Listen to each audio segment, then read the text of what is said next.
দেখো বন্ধুরা, আমি চলে এসেছি মাঠে। তো একটু শাক তোলার জন্য, কিন্তু দেখো মাঠে প্রচুর জল। এই দেখো, আর পাটগুলো দেখো কি অবস্থা হয়েছে। তো যাই হোক, এই জলের মধ্যে দিয়ে আমাকে যেতে হবে। আর আমি যেহেতু চলে এসেছি, ফিরে তো আর যেতে পারবো না। তো সেই জন্য জলের মধ্যে দিয়েই যাচ্ছি। আর দেখো লাল শাকগুলো দেখেছো? তো চলো দেখতে থাকো আর সঙ্গে থাকো। তো দেখো, আমি কটা পাট শাক তুলবো এখান থেকে। তবে বেশি না, একটা গাছের থেকে একটা করে পাতা তুলবো। এই দেখো, এই একটা গাছের থেকে একটা করেই পাতা তুলতে হবে। তাহলে কি হবে, জমিওয়ালার কোনো ক্ষতি হবে না। আর যেহেতু চাষ সেরে, তো সেটা নষ্ট করাটাও উচিত নয়। তো যারা এই মাঠ থেকে শাক তুলবে, আমি তাদের একটা কথাই বলবো, যে একটা গাছের থেকে একটা করে পাতা তুললে যে গৃহস্থ, সেও কিছু বলবে না। তো চলো শাকটা তুলে নিই।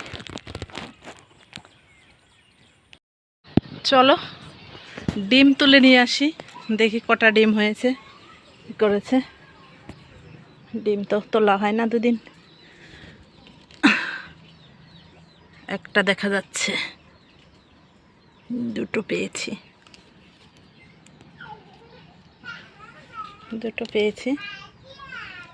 আরে বাবা রে,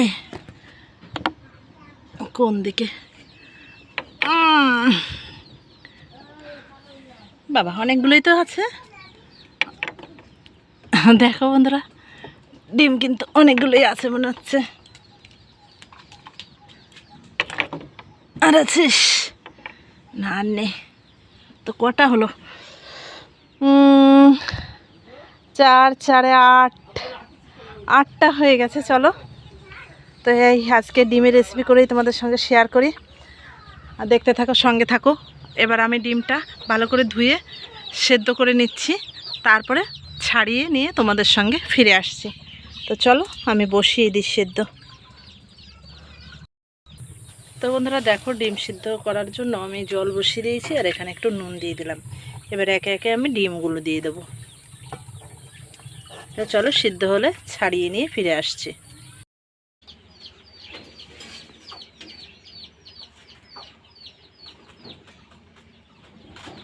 দেখো বন্ধুরা, ঠাকুরকে একটু বেশি ফুল দিতে পারলে নিজের মনটাও বেশ ভালো লাগে। তো দেখো, আমি কত রকমের ফুল দিয়েছি। আরও ফুল ভেতরে চাপা পড়ে গেছে, সাদা টগর, বেল ফুল, তারপরে তোমার 12 মাসের একটা ফুল বলি আমরা, যেমন ধরো এই যে, তারপরে লাল পঞ্চজবা, অনেক কিছু আছে আর কি। তো সব ফুল এইটুকুলো জায়গার মধ্যে মানে দেখানো সম্ভব নয়। তো এইটুকুই দেখালাম তোমাদের। তো কেমন লাগলো অবশ্যই লাইক কমেন্ট করে জানিও।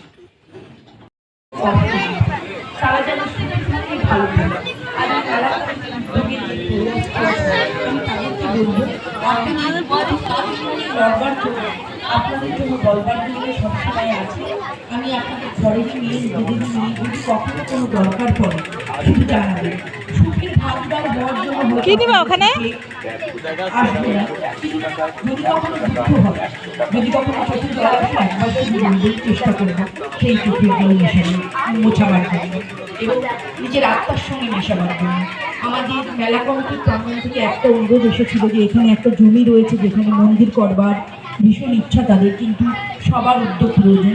আজকে করজোড়ে আপনাদের কাছে বিনম্রভাবে আবেদন রাখছি, আপনারা সবাই মিলে বিন্দু বিন্দু করে সিন্ধু করে এই মন্দিরটা গড়বার জন্য একটু উদ্যোগ নিন। আমরাও কাজে কাজ লাগিয়ে যতটা পারবো এই মন্দির গড়বার জন্য আপনাদের পাশে থাকবার চেষ্টা করব।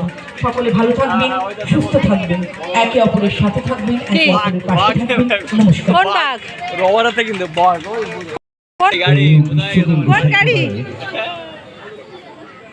কোন গাড়ি? এই যে বন্দুক নিয়েছি, বন্দুক নিয়েছি তো। এবং যাই হোক, আমি হ্যান্ড হোল্ডারদের বলছি, আপনারা অতি শীঘ্র মঞ্চে চলে আসুন।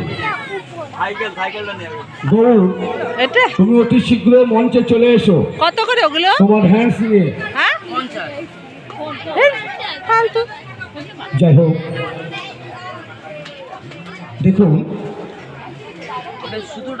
আমরা পরপর কম 3 দিন ব্যাপী আমি উল্টো পাল্টা বলি নাই, ভাই পুরো জানে। গঙ্গা পূজা উপলক্ষে আমি উল্টো পাল্টা বলি না, তাহলে তুই দেখো ডিমগুলো সেদ্ধ করে আমি ছাড়িয়ে নিয়েছি, পেঁয়াজ কুচিয়ে নিয়েছি, একটু রসুন বেটে নিয়েছি, একটু আদা বেটে নিয়েছি, আর কয়টা সামান্য সয়াবিন আমি সেদ্ধ করে নিয়েছি।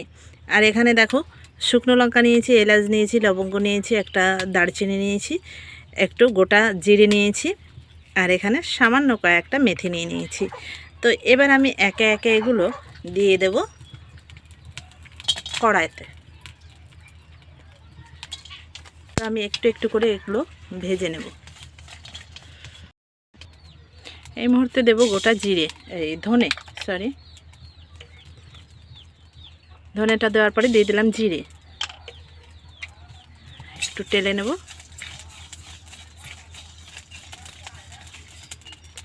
এবার দিয়ে দিলাম সামান্য কয়েক দানা মেথি। এবার আমি নামিয়ে নেব।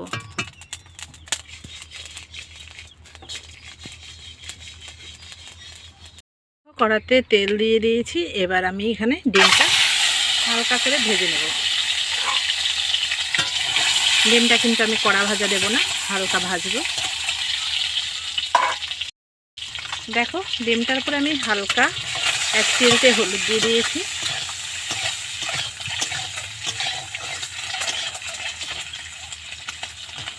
আমি কিন্তু তেল বেশি দিয়ে ভাজতেই পারতাম, কিন্তু না, ডিমটা বেশি ভাজলে ছিবা ছিবা হয়ে যায় আর হয়ে যায়। আর দেখো দেশি মুরগির ডিমই, কিন্তু এই ডিমগুলো 4টে ডিম বড়, আর আমার 4টে ডিম। দেখো একটা মুরগির ডিম খুবই বড় হয়, এই দেখো এই 4টে ডিম একই মুরগির, আর এই ডিমটা অন্য একটা মুরগির, আর এই ডিমটা অন্য মুরগির, আর এই দুটো আবার আলাদা মুরগির। তো 3টে মুরগির ডিম এখানে। তো চলো এবার আমি নামিয়ে নিচ্ছি। তো দেখো কড়াতে আমি এই পরিমাণে তেল দিয়ে দিয়েছি। এবার আদাটা রেখে আমি বাদবাকিটা ঢেলে দিচ্ছি। পেঁয়াজ আর রসুনটা আমি একটু ভেজে নেব। দেখো এখানে আদা বাটাটা আর সামান্য একটু লঙ্কা পাউডার আমি এখন দিয়ে দিচ্ছি। পেঁয়াজটা দেখো আমার ভাজা হয়ে গেছে।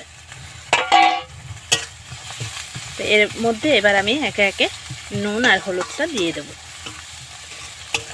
খুব শর্টকাটে এবং খুব টেস্টি হবে। আর দেশি মুরগির ডিম সয়াবিন দিয়ে এরকম কষা ভীষণই ভালো লাগবে। দেখো হলুদটা কিন্তু আমি খুবই সামান্য দিলাম, কারণ আমার খুব একটা বেশি লাগবে না। আর দেখো পরিমাণ মতো আমি নুন দিলাম। এবার আমি মশলাটাকে ভালো করে কষিয়ে নেব।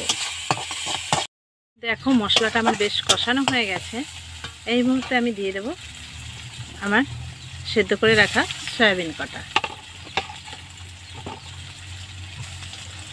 এবার এটা দিয়ে আমি একটু ভালো করে কষিয়ে নেব। এই মুহূর্তে দিয়ে দেব ডিমগুলো।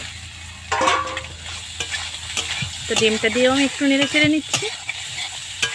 এবার আমি এখানে সামান্য জল ব্যবহার করব।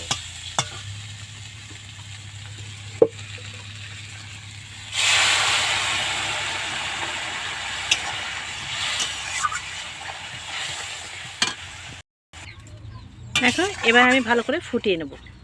তো চলো ফুটিয়ে নিচ্ছি, আর এদিকে আমি ভাজা মশলাটা বেটে নিচ্ছি। তো দেখো বন্ধুরা আমার এটা কিন্তু হয়ে গেছে বেশ। এবার আমি এখানে যে মশলাটা বেটে নিয়েছি এটা তুলে দিয়ে দেব। এবার দেখো আমি নামিয়ে নিচ্ছি।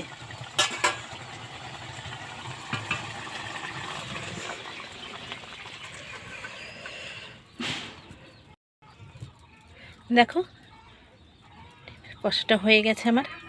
একটু কাঁচা লঙ্কা এইভাবে দিয়ে দিচ্ছি।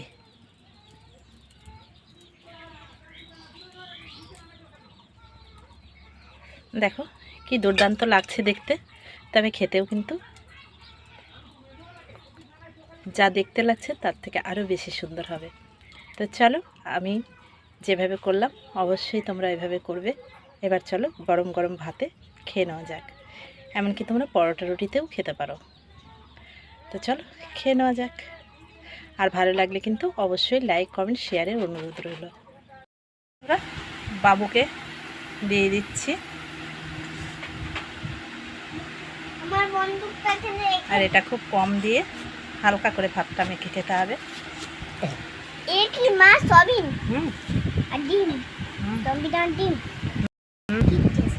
দেখো একটু মাছের তেলে ভেজে নিয়েছিলাম আমি, তো সেটাও এইভাবে তেলের সঙ্গে একটু লঙ্কা ভেজে নিয়েছি। এর মধ্যে কিন্তু আমি কিছুই দিইনি, শুধু তেলটা আর লঙ্কা দিয়ে ভাত খাবো।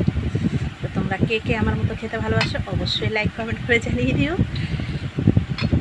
যদি কোনো অংশে ভালো লেগে থাকে ভিডিওটা অবশ্যই লাইক কমেন্ট শেয়ারের অনুরোধ রইল। আর যারা নতুন বন্ধু আসছো অবশ্যই আমার কমিউনিটিতে লেটার রেখো, তাহলে আমার তোমাদের কাছে যেতে সুবিধা হবে। তো বন্ধুরা আমি ওই তরকারি থেকে একটা সয়াবিন নিয়ে নিলাম।